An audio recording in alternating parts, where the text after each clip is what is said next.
Estamos de volta com mais notícias no Gazeta e Manchete de hoje. O preço da tarifa do transporte público de Rio Branco é alvo de análise por parte do Ministério Público.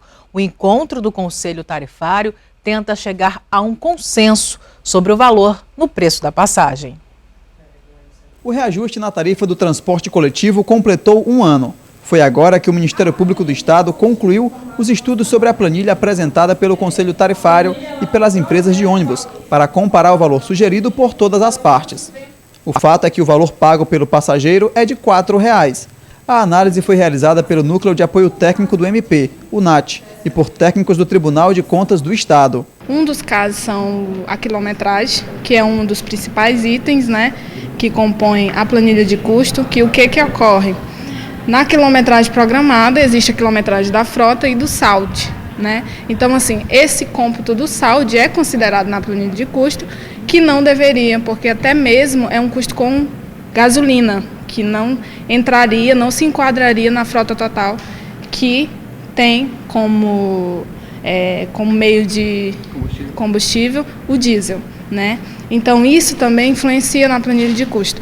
Um outro tópico também extremamente importante é o combustível, porque nós analisamos todas as notas fiscais e chegamos a um consumo real, efetivo, porque é comprovado pelas notas fiscais, de 473 mil litros, média mês, o que se aproximaria muito se utilizado índices mínimos. E utilizado hoje na planilha de custo são os índices médios. Uma nova reunião foi marcada para discutir esses assuntos e chegar a um consenso sobre os valores. Com todos esses tópicos apresentados, os técnicos chegaram a uma conclusão de que a tarifa deveria ser, em índices mínimos, de R$ 3,68. As empresas já se organizavam para pedir um novo reajuste, mas com a reunião marcada para os próximos dias. E com esses estudos, isso deve ser adiado para outro momento. Nós detectamos diversos problemas no último processo de revisão tarifária aqui do município. E agora nós vamos levar em 10 dias para uma rodada de debate com o município, com a RB Trans e com o Conselho de Transporte, como nós faremos para poder corrigir todos esses problemas para que a tarifa se aproxime do valor real e não de um valor que tem, por exemplo, como dados projetados de combustível que não se realizaram. O Conselho Tarifário, a Superintendência Municipal de Transportes e Trânsito, RB Trans, e os representantes das empresas participaram do encontro e vão aguardar o resultado da próxima reunião. A gente entende que aquilo que a gente falava um ano atrás, ele é o que realmente estava correto. A gente não tem como ter votado aquela tarifa de transporte tendo vários pontos questionáveis, como a questão do consumo de combustível, como a questão do saldo, como a questão, por exemplo, da rodagem dos ônibus. Então, todos os levantamentos que nós fizemos ano passado e parte do Conselho optou por fechar os olhos, a gente vê que hoje o Ministério aponta tecnicamente e com bastante precisão todos os erros e inconsistências da planilha que com toda certeza impactam no valor que não era para ser de R$ 4,00 hoje. Alguns dados, o Ministério Público encontrou diferença da composição dos custos da planilha, Mas são dados que o Ministério Público apresentou e está esperando que a gente analise para discutir juntos para ver realmente se existe ou não inconsistência ou foi meramente fórmula de cálculos. Gladson Cameli e Major Rocha foram recebidos há pouco pelo ministro da Justiça e Segurança Pública, Sérgio Moro. Com as notícias de Brasília, Mariano Maciel. Boa noite, Mariano. Boa noite, Crisna. O governador Gladson Cameli, o vice-major Rocha e o ministro Sérgio Moro finalizaram os detalhes sobre a doação de um helicóptero modelo Esquilo para atender a região do Vale do Juruá, nas operações de segurança e serviços emergenciais de saúde. O helicóptero será doado pelo Ministério da Justiça e é resultado de apreensão feita pela Polícia Federal. Eles também discutiram o projeto Vídeo Monitoramento Fronteira do Estado do Acre para o combate e prevenção ao crime, ao tráfico de drogas e apoio à segurança pública. É com você, Krishna. Obrigada, Mariano.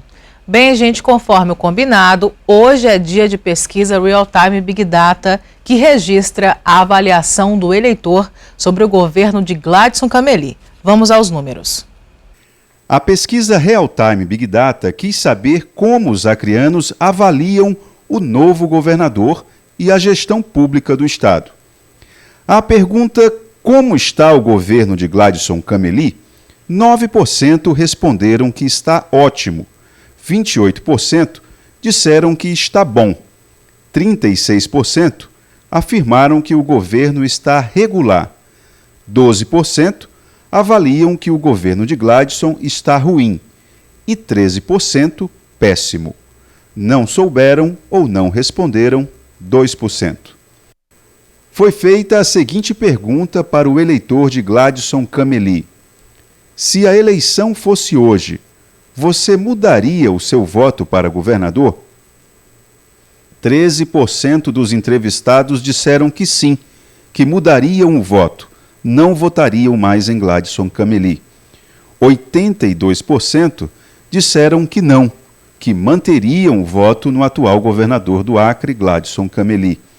5% dos entrevistados não souberam ou não responderam. A pesquisa Real Time Big Data também verificou a impressão do acreano em relação à educação. 32% acharam que a educação melhorou. 46% avaliam que permaneceu igual. 19% observaram que a educação piorou.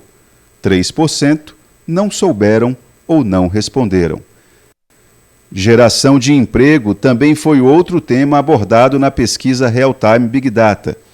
29% sentiram que a geração de emprego melhorou na gestão de Gladson Cameli. Para 37%, permaneceu igual. E 30% acham que piorou. 4% dos entrevistados não souberam ou não responderam. Você acha que a saúde melhorou, piorou ou ficou igual? Para 20%, a saúde melhorou. 52% sentiram que a saúde permaneceu igual. Piorou para 25%. Não souberam ou não responderam 3% dos entrevistados. Segurança pública na gestão do atual governador também foi avaliada. 21% entendem que as ações de governo melhoraram nessa área. Metade dos entrevistados entendeu que permaneceu igual. E para 27% dos eleitores, a segurança piorou. Não souberam ou não responderam 2% dos eleitores entrevistados. A pesquisa também quis saber como está a avaliação do acreano em relação a Jair Bolsonaro no comando da presidência da República. O presidente teve 15% de ótimo, 25% de bom, 26% de regular, 15% de ruim e 17% de péssimo. Não souberam ou não responderam 2% dos eleitores entrevistados. A pesquisa Real Time Big Data, encomendada pela TV Gazeta, ouviu 780 eleitores em Rio Branco entre os dias 6 e 7 de junho. A margem de erro é de 4 pontos percentuais para mais ou para menos e o nível de confiança é de 95%. Isso significa que os dados apresentados têm 95% de probabilidade de representar a realidade.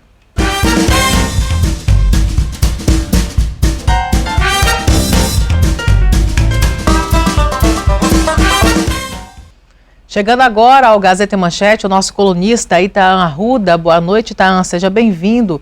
Nos diga qual é a análise sobre esses números apresentados na pesquisa? Não existe uma análise única, né, Crisna? Depende de quem está olhando o copo. Às vezes, olha-se metade dele cheio, metade dele vazio. Boa noite a todos que nos acompanham no Gazeta e Manchete. O que é possível destacar na pesquisa Real Time Big Data TV Gazeta? Um dos destaques que eu faço, Crisna, é o seguinte: o governador Gladson Cameli ainda tem gordura política para queimar. Feita há 6 meses do início do mandato, a pesquisa encontra um eleitor ainda tolerante com um governo em boa medida, atrapalhado, burocrático, sem norte, sem planejamento. Por enquanto, o eleitor ainda está aceitando o discurso de que, abre aspas, é muito cedo para consertar 20 anos de desmando, fecha aspas. O discurso da herança maldita, em síntese. Prova disso é que entre os eleitores que votaram em Gladson Cameli, 13% se declaram arrependidos e mudariam o voto. Na avaliação geral do governo, entendendo o regular como uma avaliação positiva, o governo Gladson ainda está sendo aprovado por 73% dos eleitores. Só que eu chamo a atenção para um detalhe, Crisna. 1/4 do eleitorado nega essa gestão. Não é pouca gente. Nas avaliações diárias da administração, a maior parte acha que este governo não fez mudanças significativas nesse início da gestão. Na saúde, segurança, educação, Gladson não disse a que veio para a maior parte do eleitorado. Não colocou a sua digital. As coisas permanecem como estavam. Para o eleitor, é como se Gladson seguisse a mesma toada petista na administração. Com 2 destaques, Crisna. A segurança pública, 77% ou acham que piorou ou que permanece igual ao que estava antes de Gladson assumir o poder. E o outro destaque é a geração de emprego, Crisna. 67% ou avaliam que piorou ou que está na mesma. Esta situação relacionada à geração de emprego, o governador Gladson Cameli tem meia culpa. Por quê? As promessas de campanha, as tradicionais promessas de campanha feitas no período de campanha para o eleitor, de geração de emprego e renda, não depende apenas da vontade do governador e da sua equipe. Isso é mais uma formulação e uma execução de uma política macroeconômica. E os governadores pouco ditam regras a respeito disso. Mas a promessa foi feita e o eleitor está aí cobrando a fatura, Crisna. Com certeza, Itan. Afinal de contas, esse é o papel do eleitor. Do eleitor, exatamente. Obrigado pela sua participação e até amanhã. Até amanhã. Vamos para o intervalo agora. Olha só, gente, depois de uma determinação, autoescolas não precisam mais de simuladores e ainda cresce o número de afogamentos nesse período de calorão, onde todo mundo vai para os balneários. Tem que ter cuidado, já no próximo bloco.